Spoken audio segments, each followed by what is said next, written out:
오늘 하나님께서 우리에게 주신 말씀은 에스겔 11장 1절부터 12절 말씀입니다. 우리 1절부터 한 절씩 교독하시고 마지막 12절은 함께 한 목소리로 합독하겠습니다. 그때에 주의 영이 나를 들어올려서 여호와의 전 동문 곧 동향한 문에 이르시기로 보니 그 문에 사람이 25명 있는데 내가 그 중에서 아술의 아들 야사냐와 브나야의 아들 블레아다를 보았으니 그들은 백성의 고관이라.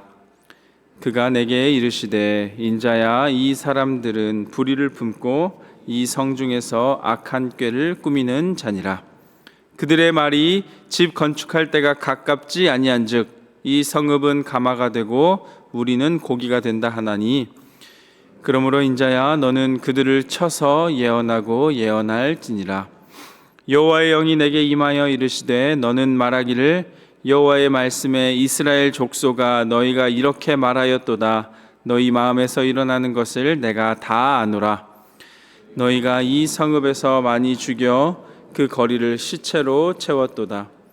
그러므로 주 여호와께서 이같이 말씀하셨느니라. 이 성읍 중에서 너희가 죽인 시체는 그 고기요, 이 성읍은 그 가마인데 너희는 그 가운데서 끌려 나오리라.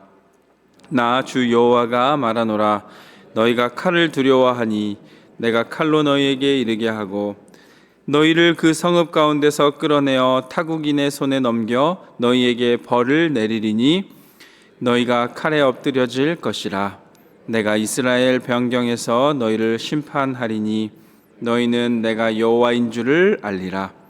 이 성읍은 너희 가마가 되지 아니하고 너희는 그 가운데에 고기가 되지 아니할지라. 내가 너희를 이스라엘 변경에서 심판하리니, 함께 읽겠습니다. 너희는 내가 여호와인 줄을 알리라. 너희가 내 율례를 행하지 아니하며 규례를 지키지 아니하고 너희 사방에 있는 이방인의 규례대로 행하였느니라 하셨다 하라. 하나님의 말씀입니다. 오늘 본문은 에스겔 8장부터 시작되어 내려온 성전 환상의 마지막 부분입니다. 지금껏 보여주신 그 환상은 예루살렘 성전에서 일어났던 가증한 일들, 또 죄의 죽음과 하나님의 영광이 떠나심, 그리고 악한 백성의 방백들을 심판하신 내용으로 되어 있습니다. 그 중에서 우리가 함께 읽고 묵상한 오늘 본문 11장 앞부분은 특별히 예루살렘 지도자들과 거민에 대한 심판, 그리고 에스겔을 통해 선포된 하나님의 회복, 또 후에는 여호와의 영광이 떠나는 장면으로 구성됐습니다. 그 가운데 이제 12절까지 말씀은 하나님의 심판에 대해 기록하고 있습니다. 그런데 오늘 함께 묵상한 본문이 하나님의 심판 메시지이지만 그 가운데는 하나님의 슬픔이 있고 우리를 향한 하나님의 마음이 담겨져 있습니다. 오늘 본문을 통해 우리는 하나님의 마음을 헤아릴 줄 아는 지혜를 구해야 합니다. 그리고 그 말씀 가운데 들어있는 하나님의 그 사랑하심과 그 하나님의 마음을 헤아릴 줄 아는 우리가 되기를 소망합니다. 오늘 말씀을 통해 우리가 먼저 알아야 할 첫 번째는 거짓된 평안에서 벗어나야 합니다. 오늘 본문 1절을 보면 이 배경이 나옵니다. 여호와의 문, 동문, 그 동향한 문으로 올라가는데 하나님의 영이 에스겔을 들어 올려서 그곳으로 데리고 갑니다. 그리고 그곳에는 25명의 사람과 또 이스라엘 백성의 방백들, 이름은 야사냐와 블라다가 있었습니다. 실제로 그 예전의 고문서를 보면 이들의 이름이 발견되기도 합니다. 어쨌든 하나님께서는 이 방백들, 이들이 마음에 품고 있는 그 불의함과 악한 꾀에 대해서 다 알고 계신다고 말씀하시고 3절에 이렇게 기록하고 있습니다. 그들의 말이 집 건축할 때가 가깝지 아니한즉 이 성읍은 가마가 되고 우리는 고기가 된다 하나니. 가마와 고기로 표현하는 이들의 말이 나옵니다. 가마가 예루살렘을 상징하는데 이 가마는 뚜껑을 가지고 있기 때문에 다른 벌레나 동물들로부터 안전하다라고 안심시키는 그들의 말을 말합니다. 그래서 그 안에 담겨있는 고기, 그러니까 자기들은 안전하니 걱정하지 말라라는 말입니다. 여러분, 이들의 이러한 생각은 좋아 보이고 들을만 합니다. 그러나 이들의 말은 하나님을 의지하기보다 자신들의 성읍, 다시 말해 자기들이 가마라고 표현한 그것들에 의해 안전함을 느끼고 보호를 느낀다는 것을 보여주고 있습니다.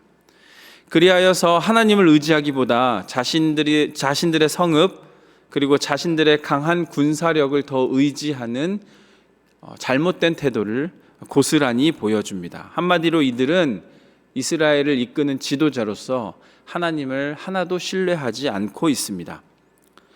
여러분, 이 말씀 앞에 우리도 분명히 알아야 할 것이 있습니다. 말로 포장된 거짓 평안에 속지 말아야 합니다. 예루살렘 지도자들은 계속해서 말합니다. 우리는 안전하다. 이 성에만 있으면 걱정할 것이 하나도 없다. 이 튼튼한 성벽이 우리를 지켜주기 때문에 우리는 괜찮다.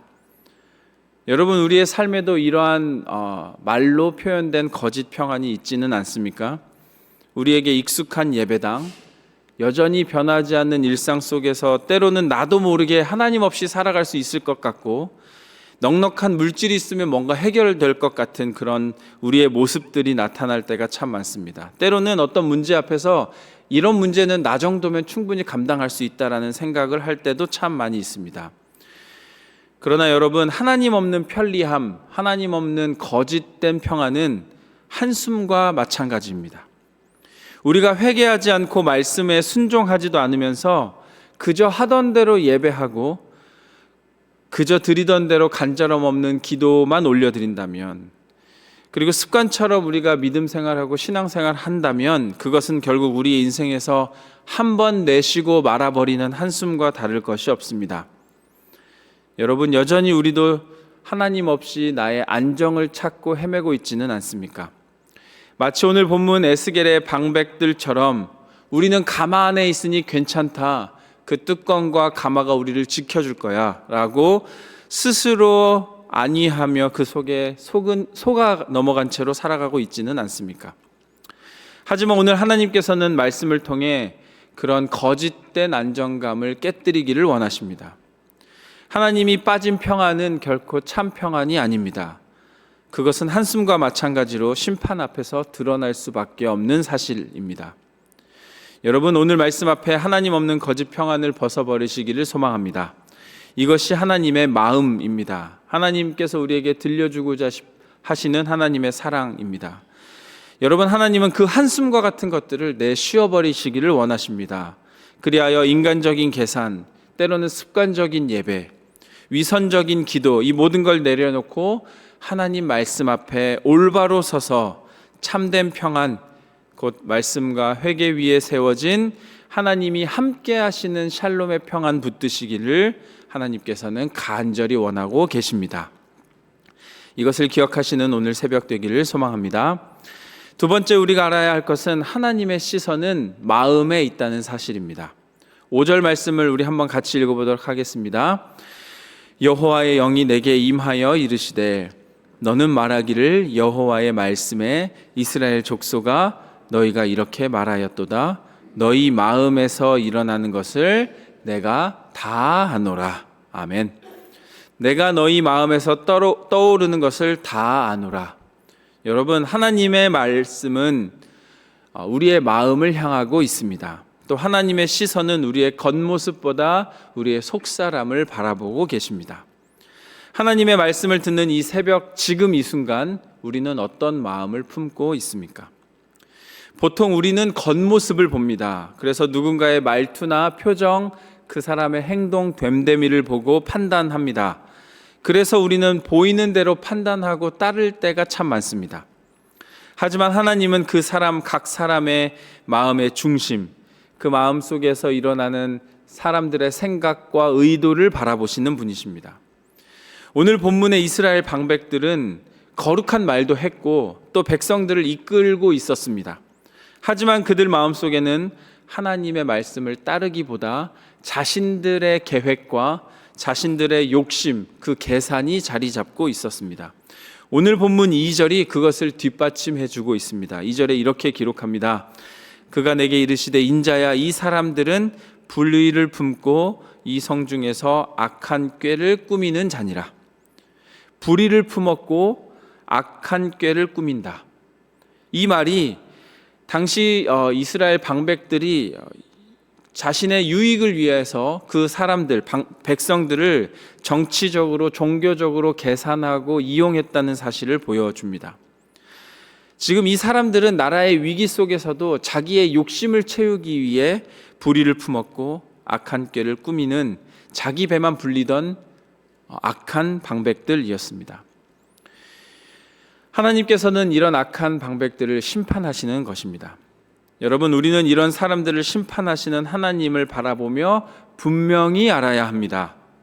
혹시 나도 하나님보다 물질을 더 의지하고 있진 않는지, 예배를 드리고는 있지만 마음이 다른 데로 향하고 있지는 않는지, 혹시 내 주변에 이웃과 친척을 더 의지하며 살아가고 있진 않는지, 하나님께서는 그 모든 것을 알고 계시는 분이십니다. 왜냐하면 하나님의 시선은 우리 마음을 향하고 있기 때문입니다. 그래서 우리는 매일매일 이 새벽에 회개하며 하나님 앞에 서야 할 줄로 믿습니다. 이 새벽 다시 진실함으로 하나님 앞에서 나의 심령을 하나님께 올려드리는 저와 여러분 되기를 주님의 이름으로 간절히 소망합니다. 마지막으로 우리가 알아야 할 것은 이것입니다. 하나님은 결국 우리를 깨닫게 하시는 분이십니다. 결국 우리로 하여금 알게 하시는 하나님, 그렇기 때문에 그분이 은혜의 하나님이십니다. 오늘 본문 10절부터 쭉 읽다 보면 반복되는 말씀이 있습니다. 내가 여호와인 줄을 알리라. 하나님의 심판이 임하는 이유는 그분이 진짜 하나님이심을 우리에게 알려주시고자 함입니다. 지금껏 이스라엘은 하나님을 믿는다고 하며 살아왔습니다. 그래서 민족들 삶 가운데 성전도 있었고 제사도 있었습니다. 그런데 그들의 실제 삶은 오늘 말씀처럼 이방인의 법도를 따랐고 하나님의 말씀을 듣지도 않았습니다. 그래서 하나님은 심판을 통해서라도 내가 여호와 너희의 하나님이심을 알게 하신 것입니다. 여러분, 이 말씀 앞에 우리는 우리의 삶을 돌아보아야 합니다. 우리가 하나님 자리에 때로는 나 스스로를 앉혀놓고 살아가고 있진 않는지, 마치 오늘 본문의 방백들처럼 악을 꾀하며 안일하게 거짓된 평안, 말로 포장한 그 평안에 익숙되어 살아간다면 때론 하나님께서는 그 환경을 흔드시기도 하시고 사람을 흔드시기도 하시며 우리의 마음의 평안을 깨뜨리시기도 하시는 것입니다. 왜냐하면 우리 하나님께서 나의 삶의 진짜 주인이시기 때문입니다. 이것은 우리를 괴롭게 하시고 우리를 무너뜨리시려는 것이 아니라 제발 하나님께로 다시 돌아오라는 신호입니다. 내가 너희의 하나님 여호와다. 제발 알아라. 부탁하시는 것입니다. 여러분, 말씀을 준비하다 옛날 우리나라 속담 가운데 소 잃고 외양간 고친다라는 속담이 생각났습니다. 이 속담은 평소에 대수롭지 않게 넘기고 정작 문제가 생긴 뒤에 허둥지둥 그 일을 해결하기 위해 움직이는 모습, 그래서 뒤늦은 후회와 깨달음을 의미하는 속담입니다. 소중한 것을 잃고 나서야 비로소 내가 뭘 잘못했지라고 생각하는 것입니다. 이 말씀이 오늘 말씀 속 방백들이 딱 이렇습니다. 하나님의 경고는 들리지도 않았고 말씀은 무시했으며 그간 선지자들이 경고했던 하나님의 그 외침은 우습게 여기며 살아왔습니다. 그러다가 결국 자신들이 믿던 도성이 무너졌습니다. 백성들은 끌려갔습니다. 죽음이 눈앞에 닥치고 나서야 고백하게 된 것입니다. 하나님이 살아계시는구나. 그 말씀이 진짜였구나. 내가 잘못했구나. 여러분, 우리는 지금 나의 믿음의 외양간이 무너지고 있진 않는지, 혹시 내 속에 채워져 있던 하나님을 향한 그 마음, 소가 잃지는 않았는지, 그래서 그 외양간이 무너지기 전에 나의 하나님이 살아계심을 알아야 할 때입니다. 여러분, 하나님은 심판을 원하시지 않으십니다. 단지 하나님은 우리의 참 하나님이심을 알기 원하십니다. 그리하여 하나님께서 나의 삶의 주권자이시고 내 모든 것을 다스리시는 분이심을 우리가 깨닫기를 원하시는 것입니다. 사랑하는 여러분, 오늘 이 새벽 우리가 이 자리에 나온 이유는 단 하나입니다. 주님이 나의 진짜 주인이십니다. 이 고백이 이루어지기를 소망합니다. 그리하여 이 새벽 나의 외양간이 무너지기 전에 하나님 앞에 나의 마음을 고치시기를 소망합니다. 그래서 회개할 나의 죄를 회개하시고 돌이켜야 할 나의 태도를 돌이켜 말씀 앞에 내 중심을 다시 세우시는 저와 여러분이 되기를 소망합니다. 소 잃기 전에 외양간을 고치는 자가 지혜로운 사람입니다. 내 생각보다 또는 내 감정보다 때론 내 판단보다 나를 사랑하시고 나의 머리털까지 세시는 하나님이 옳고 정확하신 분이심을 고백하시는 저와 여러분의 삶이 되기를 주님의 이름으로 간절히 소망합니다. 아멘. 이 새벽 에스겔 말씀을 통하여 거짓된 평안에서 벗어나는 저와 여러분이 되기를 소망합니다. 또 하나님께서는 나의 마음에 시선을 두시는 분이심을 인정하길 바랍니다. 무엇보다도 내가 여호와인 줄 알리라, 우리에게 지금도 외치시는 하나님, 그 말씀 붙잡고 하나님 앞에 회개하는 심령으로 올바로 서 나아가시는 우리 모두가 되기를 하나님께서는 원하십니다.